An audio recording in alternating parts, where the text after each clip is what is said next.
शिकवा तेरे नाल सारी उम्र ही रहना, जो बीत गया छड्ड दस होर की सहना।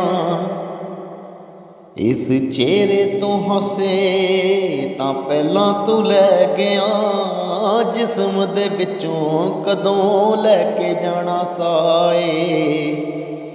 पुछना तेरे तो हो जे मेल कदी होया, दस एडा केड़ा रब्बा मैथों हो गया गुनाहे। इस जन्म च हो गई गलती कोई या फिर पिछले जन्म दी कोई दिती तू सजाए।